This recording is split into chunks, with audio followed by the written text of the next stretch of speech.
आफ्नै केन्द्रीय नेता संगठित अपराधको आरोपमा पक्राउ पर्दा पनि नेपाली कांग्रेस किन मौन? कान्तिपुर समाचारमा आज नक्कली शरणार्थी प्रकरणमा अख्तियारको भूमिकामाथि नै प्रश्न। राजनीतिक दलले सार्वजनिक गरेको हिसाब पुनः परीक्षण गर्न महालेखा परीक्षकलाई पत्र पठाउने निर्वाचन आयोगको तयारी। संघीय शिक्षा र उच्च शिक्षा विधेयक तत्काल संसदमा पेश गर्न सरकारलाई संसदीय समितिको निर्देशन। अन्तर्राष्ट्रियमा पाकिस्तानको इस्लामाबाद अदालतको आदेशले पूर्व प्रधानमन्त्री इमरानलाई राहत। र खेलकुदमा नेपाली स्टार स्ट्राइकर सावित्रा भण्डारीले भारतीय महिला लिगमा बनाइन् सर्वाधिक गोलकर्ताको कीर्तिमान। नमस्कार, अब मुख्य समाचार। सुशासनको नारा दिने सरकारका मन्त्रीकै सम्पत्ति गोप्य। नक्कली शरणार्थी प्रकरणमा पक्राउ परेका पूर्व गृहमन्त्री खाँडको आर्थिक कारोबारमा प्रहरीको अनुसन्धान मोबाइल प्रयोगशालामा। स्वास्थ्य सेवा महँगो भएकै कारण वर्षेनी 5 लाख नेपाली गरिब बन्दै आधारभूत उपचार निःशुल्क भनिए पनि 54% भन्दा बढी व्यक्तिगत खर्च। समस्याग्रस्त व्यवसायलाई राहत दिने गरी मौद्रिक नीति संशोधन। उत्पादन र व्यापारमा सहुलियत ऋण, होटल र निर्माण क्षेत्रलाई थपियो किस्ता तिर्ने समय। पाकिस्तानका पूर्व प्रधानमन्त्री इमरान खानलाई 15 दिनको संरक्षित जमानत। तत्काल पक्राउ नगर्न इस्लामाबाद उच्च अदालतको आदेश। र ए डिभिजन लिगमा सङ्कटालाई 2-1 गोलले हराउँदै पुलिस रेलिगेसन जोन बाहिर। मनाङ र हिमालयन शेर्पा बीच 1-1 गोलको बराबरी।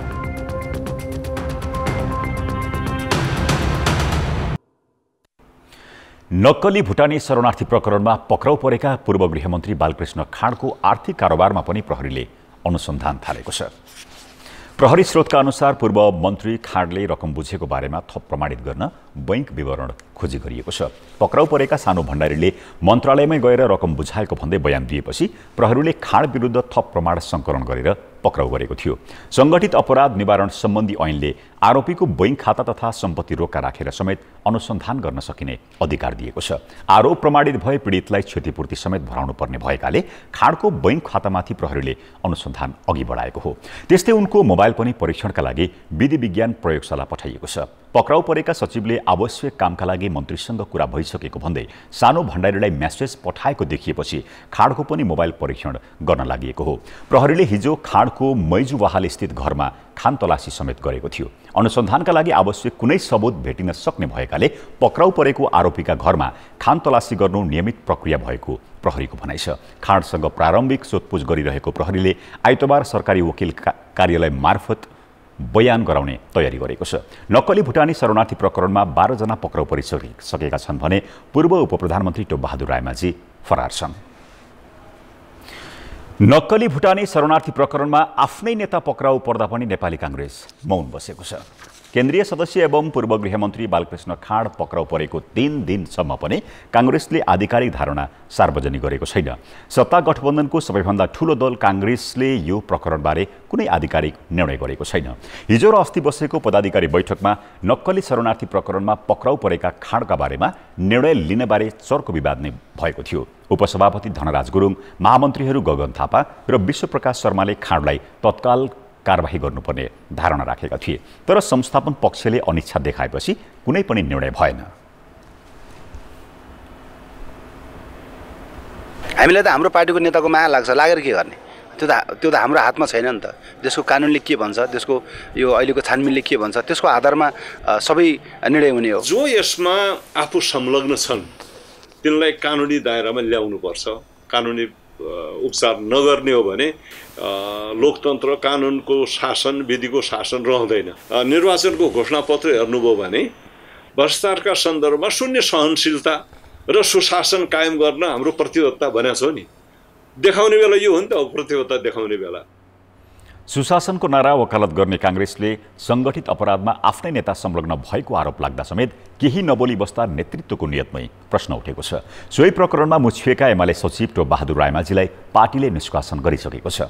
नक्कली शरणार्थी प्रकरणमा खाँड पत्नी मन्जु र पार्टी सभापति शेरबहादुर देउवा पत्नी आर्जु समेतको नाम जोडिएको छ। यसैबीच कांग्रेस महामन्त्री थापा र शर्माले आज प्रधानमन्त्री पुष्पकमल दाहाललाई भेटेर नक्कली शरणार्थी प्रकरणको अनुसन्धानलाई प्रभावकारी बनाउन माग गरेका छन्। मुलुकमा भ्रष्टाचार र अनियमितता बढेको भन्दै चर्को आलोचना भइरहेका बेला संवैधानिक निकाय अख्तियार दुरुपयोग अनुसन्धान आयोगको नेतृत्व समेत विवादमा तानिएको छ। प्रमुख आयुक्त प्रेम कुमार राईकै नाम यो प्रकरणमा मुछिएपछि अख्तियारले गर्ने काममै प्रश्न उठेको हो। अख्तियारका प्रमुख आयुक्त प्रेम कुमार राई गृह सचिव रहँदा शरणार्थी प्रकरणको प्रतिवेदन बनाइएको भन्दै नाम जोडेर हेरिएको छ। यस्तोमा पीडितहरूले अख्तियारमा दिएको उजुरीमाथि आयोगले प्रारम्भिक अनुसन्धान नगरी तामेली गरेको विषयमा अख्तियार बोल्न मानेको छैन। भ्रष्टाचार नियन्त्रण गर्ने मुख्य जिम्मेवारी बोकेको अख्तियारमाथि नै प्रश्न उठ्दा समेत अख्तियारका प्रमुख आयुक्त मात्रै होइन, अख्तियारका अधिकृत कसैले प्रतिक्रिया नदिनुले थप शंका उब्जिएको छ। अब यो कुरा त बजारमा आइसक्यो हैन। बजारमा आइसकेपछि अख्तियारको प्रवक्ताले मिडियालाई यो कुरा भन्नु पर्यो। के भन्नु पर्यो भने यदि त्यहाँ अख्तियारमा उजुरी आएको थियो कि थिएन, उजुरी कहिले आएको थियो, कसले गरेको थियो हैन, र त्यसमा चाहिँ नि के कारवाही भयो या भएन, अथवा भएन भने के कारणले भएन, भयो भने के कारणले भयो। राई गृह सचिव भएका बेला शरणार्थी समस्याको दीर्घकालीन समाधानका लागि सुझाव दिन कार्यदल बनेको थियो। त्यही कार्यदल नै शंकाको घेरामा परेपछि राई पनि अनुसन्धानको दायरामा आउन सक्ने देखिएको हो। भ्रष्टाचार नियन्त्रण गर्ने एकमात्र संवैधानिक निकायको प्रभावकारिता एवं विश्वसनीयतामाथि शंका गर्ने ठाउँ देखिएको हो। यो अख्तियारमाथि प्रश्न उठिसकेपछि उसले स्पष्टीकरण दिनु पर्यो जनतालाई, किनभने जनताको विश्वास जित्नु पर्यो कि यो अख्तियारले काम गर्छ भन्ने जनताको विश्वास हुनु पर्यो। अनि पछि चाहिँ नि बल्ल त्यो संस्था बलियो हुन्छ। जनताको विश्वास छैन भने त बलियो हुँदैन नि हैन। अख्तियारमा अहिले 20,000 भन्दा बढी उजुरीको छानबिन नै हुन सकेको छैन। न त अनुसन्धान सकेर विशेष अदालतमा दायर मुद्दामै अख्तियारले सफलता पाउन सकेको छ। अब जनमतको अन्तिम परिणाम। जनमतमा हिजो हाम्रो प्रश्न थियो, शिक्षा र स्वास्थ्य क्षेत्रमा बजेट घटाउने सरकारको तयारीलाई के भन्ने? ए, सरकारको संवेदनहीनता, बी, स्रोतले नधानेर, र सी, खर्चको क्षमता नभएर। जनमतको अन्तिम परिणाम यस्तो छ, ए, सरकारको संवेदनहीनतामा 58%, बी, स्रोतले नधानेरमा 33% र सी, खर्चको क्षमता नभएरमा मात्र 9%। अब आजको प्रश्न। जनमत। भ्रष्टाचार सम्बन्धी अनुसन्धान गर्ने निकाय अख्तियार नै नक्कली शरणार्थी प्रकरणमा मौन बस्नुलाई के भन्ने? ए, आफ्नै नेतृत्व पर्ने डर, बी, आयोगको निरीहता, र सी, क्षेत्राधिकार बाहिरको विषय। जनमतको अन्तिम परिणाम भोलि बेलुकी 8 बजेको कान्तिपुर समाचारमा प्रसारण गर्नेछौँ। कृपया NEWS न्यूज स्पेस AB वा C टाइप गरी 34001 मा SMS गरी आफ्नो मत व्यक्त गर्नुहोला। भ्रष्टाचार विरोधी अभियानमा लागेको बताउने प्रधानमन्त्री पुष्पकमल दाहाल र गृहमन्त्री नारायण काजी श्रेष्ठको सम्पत्ति कति होला? सरकारमा रहेका अन्य 21 जना मन्त्रीको सम्पत्ति जायज कति छ? तपाईले चाहेर पनि उनीहरूको सम्पत्ति थाहा पाउन सक्नुहुन्न। प्रधानमन्त्री तथा मन्त्री परिषद कार्यालयको वेबसाइट खोल्दा सम्माननीय प्रधानमन्त्री तथा मन्त्री परिषदको सम्पत्ति विवरण भन्ने शीर्षक खुल्छ। त्यसभित्र छिर्दा 23 सदस्यीय मन्त्री परिषदका 1 जनाको पनि सम्पत्ति विवरण हेर्न सकिँदैन, किनभने अहिलेसम्म प्रधानमन्त्री पुष्पकमल दाहालसहित कुनै पनि मन्त्रीले आफ्नो सम्पत्ति सार्वजनिक गरेका छैनन्। 23 मध्ये प्रधानमन्त्री सहित 6 जनाले सम्पत्ति विवरणसम्म बुझाएका छन्, तर त्यो गोप्य राखिएको छ। छिनछिनमा मन्त्री परिषद पुनर्गठन गरेकै छौँ। अब बल्ल पूर्णता पाएको छौँ, 1 जना बाहेक पूर्णता पाएको छौँ। अनि पूर्णता पाएपछि सबै कुरा सुशासनमा जान्छ। बुझाउँदै नबुझाउने एउटा पक्ष, बुझाएर पनि सम्बन्धित निकायले चाहिँ त्यसलाई सार्वजनिकीकरण नगरिदिने अर्को पक्ष, दुईटै कुराहरू छन्। मन्त्री बनेको 60 दिनभित्र कानुन अनुसार सम्पत्ति विवरण बुझाउनै पर्छ। प्रधानमन्त्री र मन्त्रीले आर्थिक पारदर्शिता र सुशासनका लागि आफ्नो सम्पत्ति सार्वजनिक गर्ने विगतको परम्परा छ। मन्त्री बन्दा मात्र होइन, बाहिरिँदा समेत सम्पत्ति विवरण बुझाउनु पर्छ। विगतमा केपी ओली नेतृत्वको सरकारका पालामा पनि प्रधानमन्त्री र मन्त्रीहरूले आफ्नो सम्पत्ति सार्वजनिक गरेका थिए। सम्पत्ति विवरणमा मन्त्रीले आफूसँग रहेको मोबाइल समेत सार्वजनिक गरेका थिए। तर ओलीपछि शेरबहादुर देउबा र त्यसपछि पुष्पकमल दाहाल प्रधानमन्त्री बनेपछि कानुन त अनिवार्य छैन भन्दै प्रधानमन्त्री र मन्त्रीको सम्पत्ति गोप्य राख्न थालियो। यतिसम्म कि आफूलाई पारदर्शी दाबी गर्ने रवि लामिछाने र उनको पार्टीका नेताहरू पनि सम्पत्ति विवरण सार्वजनिक नगरी मन्त्री बने र बाहिरिए। सार्वजनिक ओहदामा बसेको मान्छेले जवाफदेहिता र पारदर्शितालाई चाहिँ आफ्नो मूल मन्त्र बनाउनुपर्छ। गल्ती गरिएको छैन भनेदेखि त्यसमा तर्सिनुपर्ने कारणै के छ र होइन। त्यसो भएको हुनाले चाहिँ त्यो चाहिँ सार्वजनिक गरिनुपर्छ भन्ने म ठान्छु। पारदर्शिताले नै भ्रष्टाचारलाई चाहिँ कम गर्न मद्दत गर्छ। यो सरकारले चाहिँ त्यो काम गरेको छैन। यसले मात्रै होइन, बाल्कनी मन्त्रालयहरू खोलेर बसेका परदेशवालाहरूले पनि त्यो काम गरेका छैनन्। त्यो गर्नै पर्ने कुरा हो। यसले पारदर्शिताको कुरा गर्दछ, जवाफदेहिताको माग गर्दछ, त्यही त हो नि कुरा। अहिलेको सरकारले आफूलाई भ्रष्टाचार विरोधी अभियानमा लागेको दाबी गरेको छ। तर यस्तो दाबी गर्ने सरकारकै प्रधानमन्त्री, उपप्रधानमन्त्री र मन्त्रीहरूले विगतकै सरकारका पालामा सुरु भएको सम्पत्ति सार्वजनिक गर्ने अभ्यासलाई किन नमानेका होलान्? सरकारमाथि प्रश्न तेर्सिएको छ। नेपालको संविधानले स्वास्थ्य सेवालाई मौलिक हकमा राखेको छ। आधारभूत स्वास्थ्य निशुल्क हुने भनिएको छ। तर राज्यकै तथ्याङ्कले भने उपचारका लागि लाग्ने 55% भन्दा बढी खर्च नागरिक स्वयंले बेहोर्नुपर्ने देखाएको छ। उपचारकै लागि ठूलो धनराशि खर्च हुँदा देशमा वर्षेनी 4 देखि 5 लाख मानिस गरिबीको रेखामुनि धकेलिन बाध्य छन्। महोत्तरीको बलवा नगरपालिका बन्चौरीका बौवेलाल शाह 2 वर्षदेखि नशा सम्बन्धी रोगले पीडित छन्। उपचारका लागि राजविराज, काठमाडौँ तथा भारतका विभिन्न अस्पताल धाउँदा 7-8 लाख रुपियाँ खर्च भयो। भएको जग्गा बेचेर उपचार गर्दा पनि अपुग भएपछि उनी ऋणले थिचिएका छन्।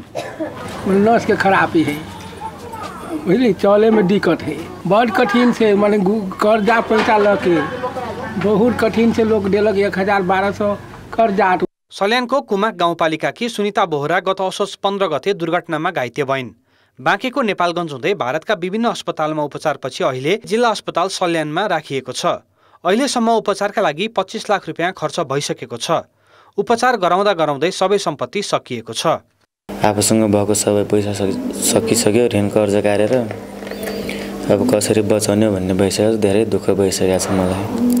नेपालमा यसरी स्वास्थ्य उपचार गर्दा गर्दै वर्षेनी 1.7% अर्थात् 4 देखि 5 लाख मानिस गरिबीको रेखामुनि पुग्ने गरेको स्वयं स्वास्थ्य मन्त्रालयको तथ्याङ्क छ। राष्ट्रिय स्वास्थ्य लेखा 2019-20 का अनुसार स्वास्थ्य उपचारमा हुने खर्चमध्ये 54.2% सम्म नागरिकले आफ्नो खल्तीबाट बेहोर्नु परिरहेको छ। मन्त्रालयको यो तथ्याङ्कमा सरकारी मात्र होइन, निजी अस्पतालमा उपचार गराइरहेकाहरू समेत पर्छन्। सरकारीमा केही सहुलियत पाए पनि निजी अस्पतालमा त 100% तिरेर उपचार गराउनुपर्ने बाध्यता छ। सरकारले आधारभूत स्वास्थ्य निशुल्क हुने भने पनि उपचार सेवामा 45.8% मात्र बेहोरेको देखिन्छ।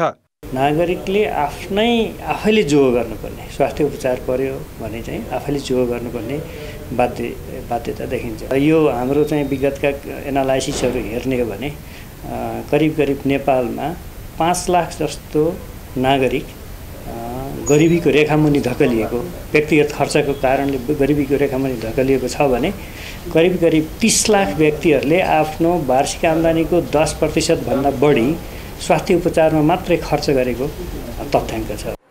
व्यक्तिले उपचारका लागि आफ्नो कुल वार्षिक आम्दानीको 10% भन्दा बढी खर्च गरेमा उसको परिवार वा व्यक्ति आर्थिक कठिनाइमा जाने स्वास्थ्य मन्त्रालयले नै भन्छ। तर नेपालीले उपचारमा गर्ने व्यक्तिगत खर्च निकै ठुलो देखिन्छ। सबै स्थानीय तहमा आधारभूत स्वास्थ्य संस्था, जनशक्ति तथा औषधि अभावका कारण ठूलो सहर र भारतमा समेत धाउनुपर्ने बाध्यताले यस्तो अवस्था आएको विज्ञ बताउँछन्। त्यसबाहेक स्वास्थ्य बिमा, निशुल्क औषधि लगायतमा भएको राज्यको लगानी अनुसार प्रतिफल आउन नसक्दा चुनौती थपिएको हो। काठमाडौँ जस्तो ठाउँमा आएर उपचार गर्दा उसले 2-3 जनासँगै आउनुपर्छ र त्यसो गर्दा यहाँ समयमै आउने बित्तिकै उसले समय पाउँदैन उपचारका लागि। त्यसका लागि पर्खिनुपर्ने हुन्छ। त्यसपछि उसले होटलमा बस्नुपर्ने हुन्छ। यी सबै कुराले गर्दाखेरि खर्च धेरै हुन्छ। त्यसैले सरकारी अस्पतालमा गएपछि खर्च धेरै हुने देखेपछि, समय धेरै लाग्ने देखेपछि खर्चको चिन्ता गर्दैन मानिसले। ऋण लिएर भए पनि, खेत बेचेर भए पनि प्राइभेटमा जान्छ र उसले चाहेको सेवा चाहिँ तत्कालै पाउँछ। त्यसले पनि यो आउट अफ पकेट एक्सपेन्डिचर बढिरहेको अवस्था छ। सरकारले स्वास्थ्य क्षेत्रमा वर्षेनी ठूलो लगानी गर्दै आएको छ, तर त्यसको प्रतिफल न्यून छ। अझ दुर्गमका नागरिक त सामान्य बिरामी हुँदा पनि उपचार पाउन ठूलो धनराशि खर्च गरेर टाढा पुग्नुपर्ने बाध्यता छ। यो बाध्यताको अन्त्य गरी नागरिकको मौलिक हकको उपभोग गर्ने वातावरण कहिले बन्ला? कान्तिपुर समाचारका लागि जिल्ला सहकर्मीहरू र क्यामेरामा विनोद कोजुका साथ कृपाल गौतम, काठमाडौँ। अब जनताको आवाज हामीले आज 7 प्रदेशमा सोधेका छौँ। स्वास्थ्य सेवालाई कम खर्चिलो बनाउन के गर्नु पर्ला? जनताको आवाज। तीनै तहको सरकारले अनुगमन, नियमन र चाहिँ जनताको गुनासालाई तत्काल सम्बोधन गर्ने काम अगाडि बढाइयो भनेदेखि स्वास्थ्य नीति बनाउन त बनाए, तर यसलाई चाहिँ कार्यान्वयन हुन सकेको छैन। पैसा हुनेहरूलाई त सजिलै छ, राम्रै छ, नहुनेहरूलाई चाहिँ निकै समस्यै छ। त्यसमा अलि ध्यान पुर्याइदिनु पर्यो सरकारले। सरकारले नै अनुगमन गरेर होस्, पोलिसी लेभलमै हो यसमा गर्ने। डाक्टरको पनि फिस पनि बढी भइसकेछ। अहिले त सरकारले धेरै कुरामा कमी गर्नु पर्यो। सरकारले एक रूपले, एक नासले कम्तीमा जति सहयोग होस् हैन त्यति सहयोग गरिदिए राम्रो हुन्छ। स्वास्थ्य बिमा चाहिँ गाउँघरहरूमा चाहिँ सबैतिर चाहिँ के अरे राख्यो भने उपचार गर्न पाइरहेको अवस्था छ नि। सरकारले क्लिनिकहरूमा त्यो कमसेकम चाहिँ महिनामा, हप्तामा डाक्टरहरूको व्यवस्था गर्यो भने, अस्पताल हुन्छन्, कलेजहरू हुन्छन्, यिनीहरूलाई खोल्ने व्यवस्था सहज रूपमा गर्नुपर्छ। डाक्टरको फी पनि अलिकति कम गर्नुपर्ने छ। एउटा व्यापारको अन्तर्गत चाहिँ स्वास्थ्य सेवा गइराखेको छ, त्यो चाहिँ सेवा अन्तर्गतको हो। बरु डाक्टरहरूको लागि के गर्नुपर्ने हो त्यो चाहिँ राज्यले हेर्नुपर्छ। जनता सचेत नभएको कारणले नै यो सबै माफियाहरू वृद्धि भएको हो। नागरिकको घर अगाडि सहज स्वास्थ्यलाई चाहिँ लाने हिसाबमा का नीतिहरू बनाउनु पर्यो। हस्पिटलहरूले चाहिँ बिमाहरू चाहिँ सबैलाई राम्रोसँग प्रदान गरिदिनु पर्यो। सबभन्दा पहिला त राज्यले स्वास्थ्यका निकायहरू त सबै सेवाहरू निःशुल्क रूपमा दिने व्यवस्था चाहिँ गर्नुपर्छ। डाक्टरहरू हुनुहुन्छ, उहाँहरूले चाहिँ चेकजाँच गर्न जाँदाखेरि चाहिँ अब अनावश्यक रूपमा चाहिँ धेरै जाँचहरूको लागि चाहिँ एउटा चाहिँ उहाँहरूले लेखिदिनुहुन्छ, त्यो कुरालाई चाहिँ अन्त्य गर्नुपर्छ। वडामा स्वास्थ्य चौकी राख्नु पर्यो। स्वास्थ्य बिमाबाट औषधिहरू पाउँछ भन्दा मान्छे घन्टौँ लाइनमा लागेर बसिरहेको हुन्छ, तर उसले औषधि पाउँदैन। क्लिनिकमै गएर, हस्पिटलमै गएर किन्नुपर्ने बाध्य भएछ।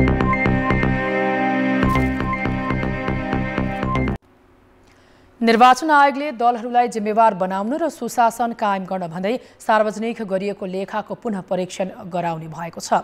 आयोगले दलहरूको लेखा परीक्षण प्रतिवेदन सही भए नभएको परीक्षण गरिदिन महालेखा परीक्षकको कार्यालयलाई पत्राचारको तयारी गरेको हो। आयोगले दलहरूले बुझाएको प्रतिवेदन र सार्वजनिक गरिएको प्रतिवेदनको विवरण जाँच गर्ने गरी महालेखाबाट परीक्षण गराउने निर्णय गरेको हो। यसअघि आयोगले विज्ञ जनशक्ति नभएको भन्दै प्रतिवेदनहरू आयोगमै थन्क्याएर राख्ने गरेको थियो। सार्वजनिक प्रतिवेदनमा शंका देखिएपछि पुनः परीक्षण गराउने तयारी आयोगले गरेको हो। प्रतिवेदन फरक देखिएमा अथवा झुटा विवरण बुझाएको पाइएमा त्यस्ता दल खारेजीसम्म हुने व्यवस्था छ। महालेखा परीक्षक होला अथवा आन्तरिक लेखा परीक्षण गर्ने महालेखा नियन्त्रक कार्यालय अन्तर्गतको कोष तथा लेखा नियन्त्रक कार्यालय होला। यिनीहरू मार्फत अब दलहरूले राखेको श्रेष्ठता अथवा आयोगलाई बुझाएको लेखा परीक्षण प्रतिवेदन समेतका आधारमा लेखा परीक्षण समेत गराएर अब यथार्थमा त्यो उहाँहरूले पेश गरे बमोजिम हो कि होइन, अथवा कानुन बमोजिम खर्च आय व्यय गर्नुभएको छ कि छैन, कानुन बमोजिम आमदानी गर्नुभएको छ कि छैन, कानुन बमोजिम खर्च गर्नुभएको छ कि छैन भन्ने कुरा पनि आयोगले अब फर्दर अब पेश गरेर तपाईँले भने जस्तो थन्काउने मात्रै होइन। आयोगमा दर्ता राजनीतिक दलले आर्थिक वर्ष सकिएको 6 महिनाभित्र लेखा परीक्षण गराई प्रतिवेदन पेश गर्नुपर्ने कानुनी व्यवस्था छ, जसअनुसार 82वटा दलले मात्रै विवरण बुझाएका छन्। उनीहरूलाई 7 दिनको समय दिएर सार्वजनिक गर्न निर्देशन दिइएको छ।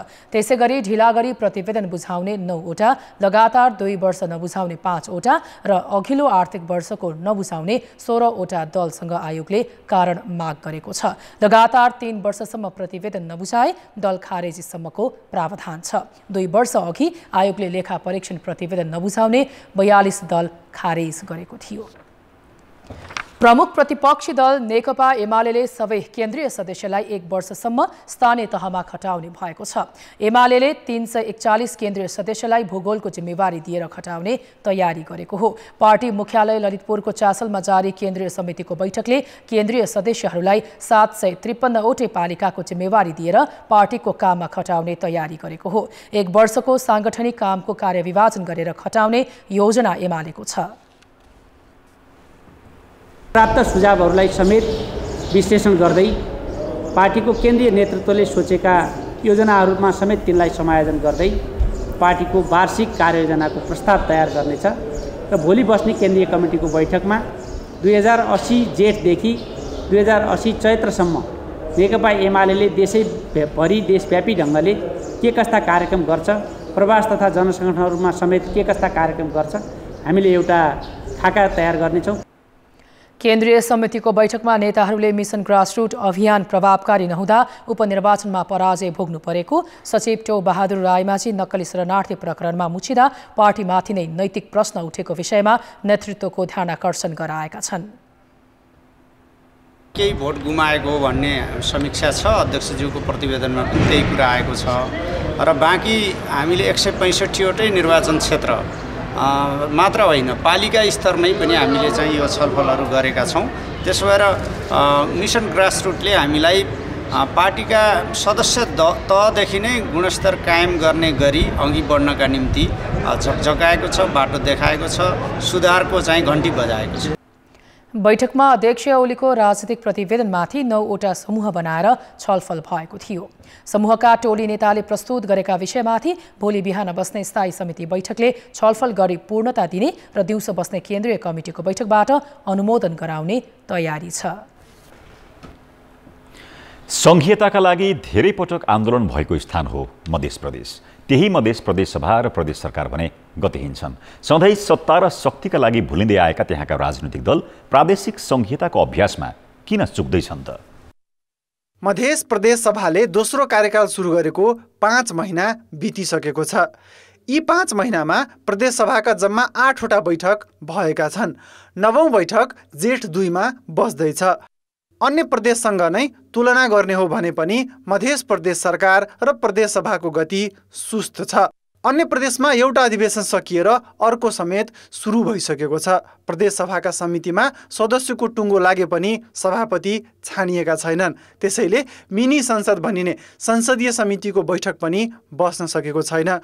प्रदेश सभा बिजनेस विहीन भएको छ। प्रदेश खेलकुद विकास सम्बन्धी एउटा विधेयक बाहेक काम छैन। एउटा कारण त हामी आफै पनि अलिकति अकर्मण्य भयौँ जस्तो लाग्छ। दोस्रो सबभन्दा ठुलो कारण केन्द्रले प्रदेशलाई देख्ने नजरिया अझै पनि संहितावादी छैन। केन्द्र सरकारले थुप्रै यस्ता कानुनहरू छन् जुन तपाईँलाई प्रदेश मैत्री हुनुपर्ने हो, त्यो बनाइदिएको छैन। प्रदेश सभालाई बिजनेस दिने जिम्मेवारी प्रदेश सरकारको हो। मुख्यमन्त्री सरोज यादव 12/2 मा उपेन्द्र यादवको प्रचार प्रसारलाई जति प्राथमिकता दिए आफ्नै प्रदेश मन्त्री परिषदलाई पूर्णता दिन कसिएनन्। समस्या किन देखियो भने अब सरकार पक्ष पनि चाहिँ तपाईको 12कै चुनावमा उपचुनावमै इन्भल्भ भयो। हिजो चाहिँ अब एक किसिमको गठबन्धन थियो, त्यो पनि ब्रेक भएर अर्को गठबन्धन चाहिँ हुँदैछ। त्यो गठबन्धनको आधारमा पनि सरकार चाहिँ फर्मेसन भइसकेको स्थिति छैन। जसपा नेतृत्वको प्रदेश सरकारमा लोकतान्त्रिक समाजवादी पार्टी, जनमत पार्टी र एकीकृत समाजवादी पार्टीले मन्त्री नै पठाएको छैन। नेपाली काङ्ग्रेस, माओवादी, लोसपा र जनमत पार्टीले मुख्यमन्त्री जसपाले छोड्नुपर्ने पक्षमा छन्। सङ्घमा भएको भागभण्डामा जसपाले उपराष्ट्रपति पाएपछि मुख्यमन्त्री छोड्नुपर्ने माग गठबन्धनभित्रकै अन्य दलको छ। तर जसपा मुख्यमन्त्री छोड्ने पक्षमा छैन। मुख्यमन्त्रीको विषयलाई शीर्ष तहले टुङ्गो नलगाएसम्म प्रदेश सरकारले पूर्णता पाउने देखिँदैन। हाम्रो पनि माग छ कि हामी पनि सरकारको नेतृत्व गरौँ कि हामीले 2टा मन्त्रालय दिए पनि त्यो मन्त्रालयको राम्ररी काम गर्न माथिबाट दिइरहेको छैन। प्रदेश सरकार जुन चलाउने स्टेयरिङ जसलाई दिएको छ उहाँहरूले पनि राम्ररी त्यो गाडी नचलाएर त्यो हामी अहिले दुर्घटनाको स्थितिमा पुगिसकेका छौँ। मधेस केन्द्रित राजनीतिक दलले संघीयताका लागि सङ्घर्ष गरेको जस लिने गर्छन्। तर उनीहरूले नै नेतृत्व गरिरहेको प्रदेशले जनअपेक्षा अनुसार काम गर्न सकेको छैन। कान्तिपुर समाचारका लागि सप्तरीबाट आर्यन विश्वास, धनुषाबाट अमरकान्त ठाकुरका साथ जितेन्द्र झा, काठमाडौँ। एउटा रोचक भनाइ छ, एकजनाको हेरविचार गर्नु प्रेम हो भने स्वयंको गर्नु नर्सिङ हो। दया र सेवाकी प्रतिमूर्ति फ्लोरेन्स नाइटिङ्गेलको सेवाभावलाई मानक मान्दै उपचारमा खटिने नेपालका नर्सहरू राज्यले दिने सुविधामा भने कहिल्यै प्राथमिकतामा पर्दैनन्। सरकारी अस्पतालमा थोरै दरबन्दी छ भने निजीमा श्रमको मूल्य निकै कम छ। नर्सहरू हर बखत बिरामीको मलिन अनुहारमा खुसी ल्याउन प्रयासरत रहन्छन्। बिरामीको अनुहारमा देखिने खुसीले उनीहरू प्रफुल्ल हुन्छन्। नुहाइदिने, उहाँहरूलाई जुन बेसिक लेभलको केयर हुन्छ नि त्योदेखि लिएर उहाँलाई भेन्टिलेटरमा केयरहरू गर्ने, जुन भेन्टिलेटर केयर भनेको लास्ट उहाँको एकदमै सिरियस भएर आफैले सास फेर्न नसकेको कन्डिसन हुन्छ नि, त्यस्तो बेलामा भेन्टिलेटरमा राखेर हामीले केयर गर्ने हुन्छ। फ्री छ नि त सरकारबाट, त्यसले गर्दाखेरि बिरामीहरू धेरै नै खुसी हुनुहुन्छ अनि हामीले गरिरहेको कामहरूबाट नि एकदम सेटिस्फ्याक्सन नै हुनुहुन्छ बिरामीहरू। कोरोना कालमा जोखिमको प्रवाह नगरी अग्रपङ्क्तिमा रहेर नर्सहरूले सेवाभावको उच्चतम नमुना देखाएका थिए। तर सरकारले अन्य स्वास्थ्यकर्मीलाई नर्सहरूलाई कोरोना भत्ता दिँदा नर्सहरूलाई भने दिएन। सेवा सुविधा दिन चाहेको खण्डमा हैन दिन सकिने र त्यसको लागि नियमन गर्ने भनेको स्वास्थ्य मन्त्रालय र श्रम मन्त्रालय हो। उहाँहरूले चाहिँ राम्ररी चाहिँ नि नीति नियमहरू गरेर फलोअपहरू गरेको अवस्थामा चाहिँ सायद सुधार्न सकिन्थ्यो, त्यो चाहिँ नभइरहेको छ। विश्व स्वास्थ्य संगठनका अनुसार शिक्षण अस्पतालमा एक नर्सले 3 जना बिरामी हेर्नुपर्छ।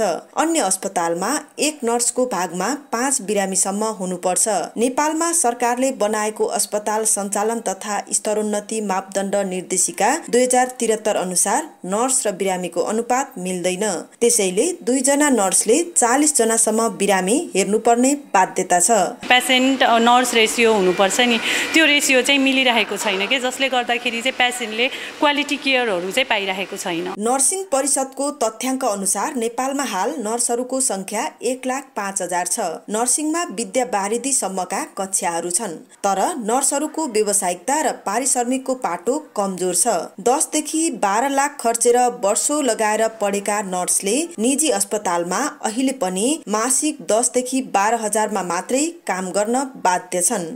नर्सिङ पेसामा आबद्ध भएकाहरूलाई विभिन्न किसिमले सेवा सुविधाहरू उस्तै उनीहरूको पेसा अनुसारको सेवा सुविधा दिनुपर्ने हुन्छ। अझ प्राइभेटमा त हामीले एकदम कम तलबमा नर्सेसहरू खटेको पाइरहेको छ, त्यो गर्नु हुँदैन र अरू प्रोफेसन छ र नर्सेसहरूलाई पनि सेवा सुविधा दिनु एकदम आवश्यक। अस्पतालमा बिरामीको उपचार सेवामा मात्रै खट्ने नर्सहरू पछिल्लो समय विद्यालय र सामुदायिक संस्थाहरूमा पनि कार्यरत छन्। धेरै वर्ष एकै ठाउँमा काम गरेको तर उसले पढ्न चाह्यो भनेदेखि पनि जुन पढ्न पाउने स्कलरसिपहरू थियो पहिला त्यो अहिले काटिएको अवस्था छ। त्यो भएको कारणले त्यही सुविधा सेवाहरू र अवसरहरू चाहिँ दिनु जरुरी छ। नर्सहरूको कामको मूल्याङ्कन गर्दै उनीहरूको मनोबल बढाउन सरकार अग्रसर हुनुपर्छ। कान्तिपुर समाचारका लागि क्यामेरामा स्वस्तिक श्रेष्ठका साथ अमृता अनमोल, बुटबल, रूपन्देही। विश्व सम्पदामा सूचीकृत पाशुपत क्षेत्रका क्षतिग्रस्त संरचना पुनर्निर्माणमा अस्वाभाविक ढिलाइ भएको छ। 2072 सालको भूकम्पमा क्षति पुगेका पशुपति क्षेत्रका 93 सम्पदा मध्ये 22 वटाको काम अझै सुरु भएको छैन। त्यो पनि पैसा नभएर होइन, पशुपति विकास कोषको उदासीनताले हो। सांस्कृतिक, पुरातात्विक र ऐतिहासिक महत्त्वको पशुपति क्षेत्रमा मन्दिर, सत्तल, देवालय लगायत करिब 500 भन्दा बढी सम्पदा छन्। तीमध्ये 93 वटामा 8 वर्ष अघिको भूकम्पले क्षति पुग्यो। क्षतिग्रस्त 67 वटा सम्पदाको मर्मत सम्भार र पुनर्निर्माण भए पनि 5 वर्षभित्रै सक्ने भनिएका 22 वटा संरचना अझै अलपत्र छन्। एक त राष्ट्रिय गौरवको आयोजनामा परेको क्षेत्र, त्यसमाथि विश्व सम्पदामा सूचीकृत पशुपति क्षेत्रको पुनर्निर्माणका लागि सरकारले अहिलेसम्म 2 अर्ब 36 करोड 72 लाख रुपैयाँ विनियोजन गरे पनि विकास कोषले जम्मा 1 अर्ब 41 करोड 72 लाखको मात्रै काम गरेको छ। जनशक्तिको अभावको कारणले गर्दा कतिपय कामहरू निरन्तर अगाडि बढ्न नसकेका मात्रै हुन्। त्यो पनि हामी पदपूर्ति गर्दैछौँ र पदपूर्ति गर्ने क्रममा जनशक्ति पुरा भइसकेपछि बाँकी रहेका संरचनाहरूले तीव्रता पाउनेछन् भन्ने हामी विश्वास गर्न सक्छौँ। पशुपति परिसरभित्रको निकै महत्त्वपूर्ण मानिएको विश्वरूपा मन्दिरले 7 वर्षपछि मात्रै पुनर्निर्माणको पालो पाएको छ, जसमा 44 करोड खर्च हुने अनुमान छ। सरकारले पशुपतिका लागि चालु आर्थिक वर्षको बजेट 24 करोड छुट्याएको थियो। विकास कोषको आफ्नै आम्दानी पनि मासिक 1 करोड भन्दा बढी छ, तर कोषमा इन्जिनियर 1 जना मात्रै छन्। कार्य सञ्चालन र सम्पादनमा कोषले प्राथमिकता नदिँदा पशुपति परिसर क्षेत्र लथालिङ्ग छ। काम गर्नको लागि त इन्जिनियरिङसम्म एउटा सशक्त चाहिन्छ। अब त्यहाँ परम्परागत आर्किटेक्ट चाहिएला, स्ट्रक्चरल इन्जिनियर चाहिएला, सिभिल इन्जिनियर लगायतका एउटा बलियो टिम भएर चाहिँ काम गर्न अगाडि बढ्यो भने त्यहाँ धेरै काम हुनसक्छ। तर त्यहाँ चाहिँ नि न हिजो न आज पशुपति क्षेत्रमा सबभन्दा कमजोर भनेकै इन्जिनियरिङ टिम भयो। अहिले विश्वरूपा, चौघारा, सत्तल र गौरीघाट क्षेत्रका 3 वटा शिवालय पुनर्निर्माणका क्रममा छन्, तर पशुपतिनाथको मूल मन्दिर, छेवैको वज्रघर, पञ्चदेवल, चौघेरा, सत्तल, राम मन्दिर र वरपरका संरचनाहरू, राजेश्वरी भगवती मन्दिर, भण्डारखाल भित्रको पार्टी लगायतका 22 वटा सम्पदा पुनर्निर्माण र मर्मत सम्भारको पर्खाइमा छन्। यी सबै सम्पदाका लागि 2 अर्ब खर्च लाग्ने अनुमान छ। कान्तिपुर समाचारका लागि क्यामेरामा घिम्रेका साथ सृजना बास्तोला, काठमाडौँ। बर्खायाममा फोहोर व्यवस्थापनमा निम्तिन सक्ने समस्या समाधानका लागि प्रधानमन्त्री पुष्पकमल दाहालले बोलाएको छलफल काठमाडौँ महानगर प्रमुख बालेन्द्र शाहले बहिष्कार गरेका छन्। फोहोर व्यवस्थापनको समस्या दिगो समाधानका लागि छलफल गर्न प्रधानमन्त्री दाहालले आज विषयगत मन्त्रालयका मन्त्री, सांसद र स्थानीय तहका जनप्रतिनिधि सहितको बैठक बोलाएका थिए। तर उपत्यकाको फोहोर व्यवस्थापनको मुख्य सरोकारवाला काठमाडौँ महानगरपालिकाका प्रमुख बालेन्द्र शाह नै छलफलमा सहभागी भएनन्। बैठकमा प्रधानमन्त्री दाहालले बर्खामा पनि फोहोर व्यवस्थापन नरोकिने गरी तयारी गरेर अघि बढ्न निर्देशन दिए। यस्तै डम्पिङ साइटसम्म पुग्ने सडक तत्काल कालोपत्र गर्ने निर्णय पनि भएको काठमाडौँ महानगरपालिकाका प्रशासकीय अधिकृत वसन्त अधिकारीले जानकारी दिएका छन्। बर्खायाममा सिस्टोलबाट बन्चरे डाँडा ल्यान्डफिल साइटसम्म पुग्ने 4 किलोमिटर सडक कालोपत्र नहुँदा फोहोर व्यवस्थापनमा वर्षेनी समस्या हुने गरेको छ। यसैबीच काठमाडौँ महानगरपालिकाले एक बस पार्क नीति कार्यान्वयन गर्ने भएको छ। आज बसेको सरोकारवालाको बैठकले काठमाडौँ भित्रिने र बाहिरिने लामो दूरीका सवारी साधन नयाँ बस पार्कबाट सञ्चालन गर्नुपर्ने निर्णय गरेको हो। वैशाख यता मात्रै हिम पहिरो, आगलागी, चट्याङ लगायतका विपदका 682 वटा घटना भएका छन्, जसमा 34 जनाको मृत्यु हुँदा 3 जना बेपत्ता र 136 जना घाइते भएका छन्। तर मनसुनको समयमा हुन सक्ने घटनाको जोखिम कम गर्न सरकारले अझै कार्ययोजना तयार पारेको छैन। आज बसेको विपद जोखिम व्यवस्थापन तथा न्यूनीकरण कार्यकारी समितिको बैठकले मनसुनजन्य विपदबाट हुन सक्ने क्षति कम गर्न प्रतिकार्य योजना बनाउने जिम्मेवारी विपद जोखिम न्यूनीकरण प्राधिकरणलाई दिएको छ।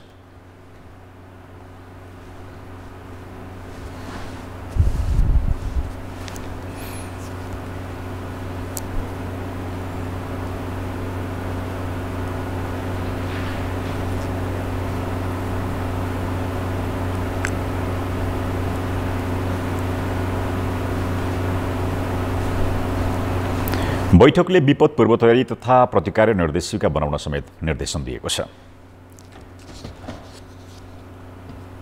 बैठकले 2078 र 79 सालमा भएका भूकम्पबाट घर क्षति भएकाहरूलाई अस्थायी आवास बनाउन 50,000 रुपियाँ अनुदान दिने निर्णय पनि गरेको छ। अर्थ र विकास व्यापार व्यवसाय खस्किएर ब्याङ्कको ब्याज तथा किस्ता तिर्न नसकेकाहरूलाई राहत दिने गरी नेपाल राष्ट्र ब्याङ्कले मौद्रिक नीति संशोधन गरेको छ। पछिल्ला 2 त्रैमास ऋणात्मक रहेका क्षेत्रलाई पुनर्कर्जा उपलब्ध गराउनेदेखि होटल तथा निर्माणका लागि लिएको ऋणको किस्ता तथा ब्याज तिर्ने समय थप गर्ने नीति मौद्रिक नीतिले अँगालेको छ। मागमा आएको कमी र उच्च ब्याजका कारण व्यवसायहरू समस्यामा पर्दै आएका छन्। ब्याज घटाउन बैंकहरूलाई दिने सापटीको ब्याज दर राष्ट्र बैंकले कम गरेको छ। अहिले घटेको 1% ब्याज दरले आगामी दिनमा बैंकहरूलाई कम ब्याज दरमा राष्ट्र बैंकसँग ऋण लिन उत्प्रेरित गर्नेछ। निर्माण, उत्पादन, थोक तथा खुद्रा व्यापारको क्षेत्र ऋणात्मक छ। यो क्षेत्रमा संलग्न व्यवसाय तथा उद्यमीलाई 44 अर्ब बराबरको रकम सहुलियत ब्याज दरमा उपलब्ध गराउने राष्ट्र बैंकको तयारी छ, जसले अर्थतन्त्र चलायमान बनाउने गभर्नरको दाबी छ। यो लचकताको फलस्वरूप बजारमा अहिले घट्दै गएको ब्याज दरहरू केही थप घट्ने आशा हामीले राखेका छौँ र समग्र अर्थतन्त्रमा जुन खालको शिथिलता देखिया छ यो चाहिँ यहाँबाट कमसेकम अब यसमा सक्रियता बढ्नेछ। कर्जा प्रवाह प्रोत्साहन गर्ने गरी निक्षेपमा बैंकहरूले जारी गरेको ऋण पत्र पनि गणना गर्न पाइने म्याद मौद्रिक नीतिले पुससम्म थपेको छ, जसले बैंकहरूको ऋण दिने क्षमता बढ्नेछ। होटल, रेस्टुराँ र निर्माण क्षेत्रसहित अन्य क्षेत्रमा लिएको 5 करोडसम्मको कर्जाको ब्याज र सावको किस्ता तिर्ने म्याद पनि थपिएको छ। लचिलो मौद्रिक नीतिको यसलाई म सुरुवात भएको मात्रै भन्छु म है। यसले अलिकति भए पनि यसले उत्साह जगाउँछ।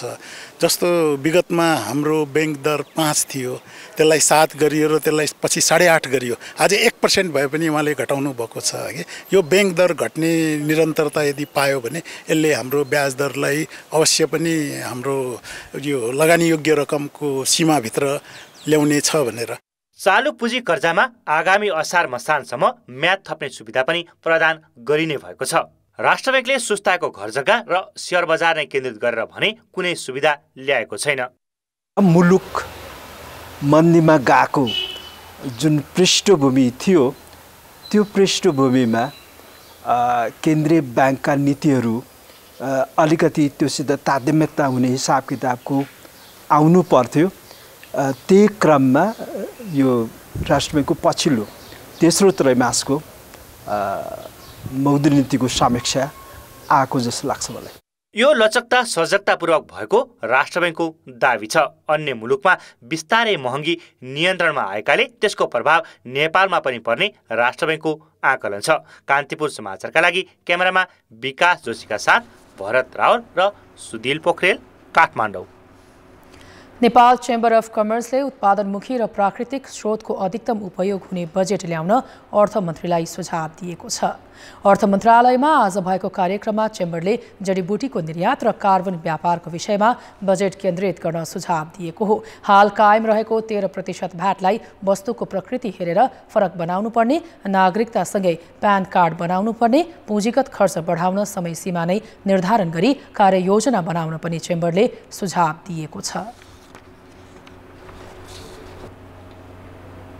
पाकिस्तानको इस्लामाबाद उच्च अदालतले पूर्व प्रधानमन्त्री इमरान खानलाई 15 दिनको सुरक्षात्मक जमानत दिएको छ। आज भएको सुनवाईपछि 2 सदस्यीय विशेष इजलासले जमानतको आदेश दिएको हो। अदालतले मे 9 सम्म दायर गरिएका कुनै पनि नयाँ मुद्दामा खानलाई पक्राउ गर्न पनि रोक लगाएको छ। आफूलाई पुनः पक्राउ गरिए देशव्यापी प्रदर्शनमा उत्रिने खानले चेतावनी दिएको केही घण्टापछि उच्च अदालतको यस्तो आदेश आएको हो। सुनवाईका क्रममा बहसका लागि उपस्थित कानुन व्यवसायीहरूले खानको समर्थनमा नाराबाजी समेत गरेको पाकिस्तानी सञ्चार माध्यमले जनाएका छन्। तेहरिक ए इन्साफ पार्टीका अध्यक्ष समेत रहेका खानलाई अल कादिर कोषको भ्रष्टाचार मुद्दामा नेसनल अकाउन्टेबिलिटी ब्युरोले गत मङ्गलबार उच्च अदालत परिसरबाटै पक्राउ गरेको थियो। सर्वोच्च अदालतको 3 सदस्यीय इजलासले खानको गिरफ्तारी गैर कानुनी भएको उल्लेख गर्दै रिहा गर्न समेत आदेश दिएको थियो। खान पक्राउपछि पाकिस्तानभर भएको हिंसात्मक प्रदर्शनमा 1 दर्जनभन्दा बढीको मृत्यु भएको छ। G7 का अर्थमन्त्रीहरूको बैठक जापानको तटीय सहर निगातामा आज बस्दैछ। रुस युक्रेन युद्ध, वैश्विक आर्थिक वृद्धि लगायतका विषयमा छलफल गर्न G7 को बैठक बस्न लागेको हो। अमेरिकाले आक्रामक र युरोपले कडा मौद्रिक नीति अपनाएको सन्दर्भमा बैठक बस्दैछ। अमेरिकी अर्थमन्त्री जानेट येलेनले चीनमा प्रत्यक्ष बाह्य लगानीमा प्रतिबन्धका उपायबारे वाशिंटनले विचार गरिरहेको बताएका छिन्। G7 का अर्थमन्त्रीहरूले वित्तीय घाटा, ऋण र आर्थिक वृद्धिका वर्तमान चुनौतीहरूले सृजना गरेको तनावलाई सम्बोधन गर्न प्रतिबद्ध रहेको बताएका छन्। G7 को वर्तमान अध्यक्ष जापानले बेइजिङसँगको निर्भरता र आपूर्ति सञ्जालको विविधीकरणमा ताजा प्रयास गरिरहेको छ। 3 दिनसम्म चल्ने बैठकले आगामी साता हिरोसिमामा शिखर बैठकको एजेन्डा तय गर्ने बताइएको छ। खेलकुद समाचार। कान्तिपुर खेलकुद समाचारमा स्वागत छ। नेपाली स्टार स्ट्राइकर सावित्रा भण्डारी भारतीय महिला लीग इन्डियन वुमेन्स लीगको सर्वाधिक गोलकर्ता बनेकी छिन्। उनको गोल संख्या 43 पुगेको छ। सावित्रा सम्मिलित गोकुलम एफसीले आज मुम्बई नाइट्स एफसीलाई 11-1 गोलले हराएको हो, जसमा सावित्रा एक्लैले 7 गोल गरेकी छिन्। यो गोलपछि उनले भारतकी लेजेन्ड बाला देवीको कीर्तिमान भङ्ग गरेकी छिन्। बाला देवीको नाममा 38 गोल रहेको छ। गोल मसिन सावित्राले जारी सिजन 6 खेल खेल्दा 26 गोल गरिसकेकी छिन्। नेपाली राष्ट्रिय टोलीमा पनि सावित्रा सर्वाधिक गोलकर्ता हुन्। उनले राष्ट्रिय टोलीका लागि 44 खेलमा 43 गोल गरेकी छिन्। पछिल्लो पटक 10 रङ्गशालामा ओलम्पिक छनौट अन्तर्गत भियतनाम विरुद्ध उनले गोल गरेकी थिइन्। शहीद स्मारक ए डिभिजन लिगमा 8 पटकको च्याम्पियन मनाङ मर्स्याङदी हिमालयन शेर्पा क्लबसँग 1-1 गोलको बराबरीमा रोकिएको छ। सुरुवाती अग्रता जोगाउन नसक्दा मनाङले अङ्क बाँडेको हो। साधुबाटो स्थित एन्फाम मैदानमा भएको खेलमा दुवै गोल पहिलो हाफमा भएका हुन्। 13औं मिनेटमा तिमोथी कोडुले दिएको क्रसमा गोलरक्षक विवश चौधरीलाई छक्क्याउँदै निराजन धामीले गोल गरेका हुन्। 34औं मिनेटमा विश्वास श्रेष्ठले दिएको पासमा पिस्टोन मुटुम्बाले बक्सको छेउबाट गरेको प्रहार फितलो साबित भयो। त्यस लगतै पिस्टोनको पासमा अबुयामी फाकुनले गोल गरी खेललाई बराबरीमा ल्याए।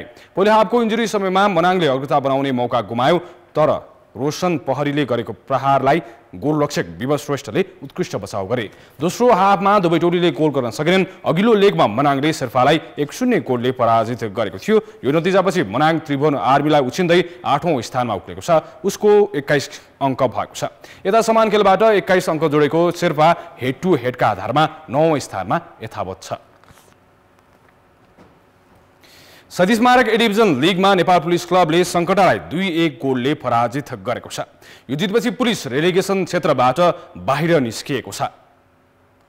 दशरथ रङ्गशालामा भएको खेलको पहिलो हाफमा दुवै टिमले एक गोल गरेका थिए। खेलको 7औं मिनेटमा पुलिसले अग्रता लियो। मोजेस ग्याग्बा र मोहम्मद हिजाजीले 1-2-1 मा पास खेल्दै पोस्टसम्म पुर्याएको बलमा बक्सको दायाँ तर्फबाट हिजाजीले दिएको पासमा मोजेसले गोल गरेका हुन्। 23औं मिनेटमा सङ्कटाले बराबरी गोल फर्कायो। डिबी बक्स भन्दा केही पर पाएको फ्री किकमा निशान खड्काले उत्कृष्ट गोल गरी खेललाई बराबरीमा ल्याए।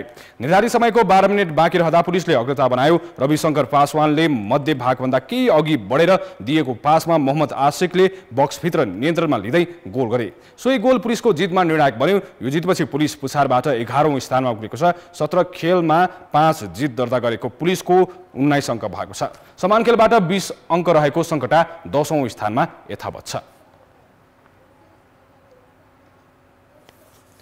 शहीद स्मारक ए डिभिजन लिगमा न्युरो टिम एनआरटीले खुमलटारमाथि 3-2 गोलको नाटकीय जित दर्ता गरेको छ। 2 गोलले पछि परेको अवस्थामा एनआरटीले कमब्याक गरेको हो। खेलको पहिलो हाफमा नै खुमलटारले 2 गोलको अग्रता लिएको थियो। गोलरक्षक देव लिम्बुले खुमलटारको पोस्टबाट दिएको लङ पासलाई नियन्त्रणमा लिएर स्टिफन बिनोङ समीरले गोल गरे।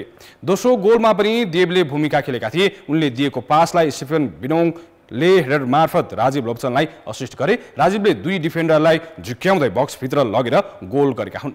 तर दोस्रो हाफमा एनआरटीले 3 गोल फर्कायो। 62औं मिनेटमा कर्नरबाट आएको बलमा कप्तान विक्रम धिमालले हेडर मार्फत गोल गरी अन्तर घटाए। त्यस लगतै निकोलास सरसङले दिएको क्रसमा वैकल्पिक खेलाडी लाल नुन जामाले गोल गरी खेललाई बराबरीमा ल्याए। निर्धारित समय सकिन 7 मिनेट बाँकी रहँदा दोस्रो हाफमा मैदान प्रवेश गरेका दिपेश आले मगरको क्रसमा सरसङले गोल गरी राजु साकेको टोली एनआरटीलाई महत्त्वपूर्ण जित दिलाएका हुन्। यो जितपछि एनआरटी 9औं स्थानमा उक्लेको छ। एनआरटीको 17 खेलबाट 21 अङ्क भएको छ। खुमलटार समान खेलबाट 17 अङ्कका साथ तालिकाको पुछारमा छ।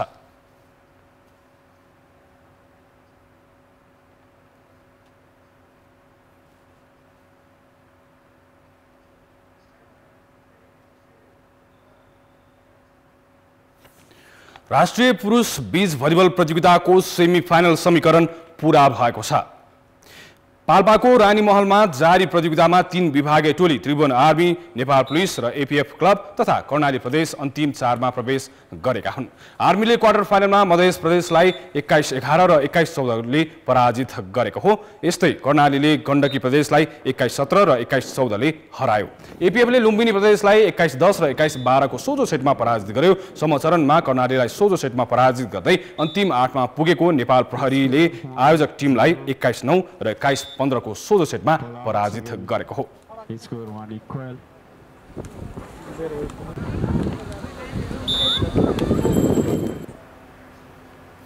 कान्तिपुर खेलकुद समाचारहरूलाई उति नै। अब मौसम।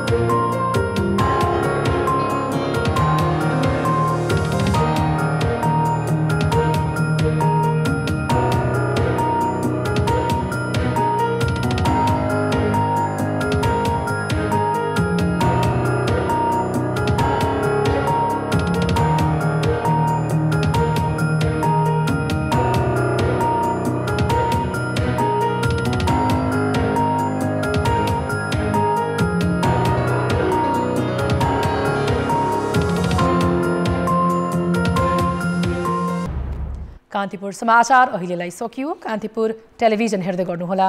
नमस्कार।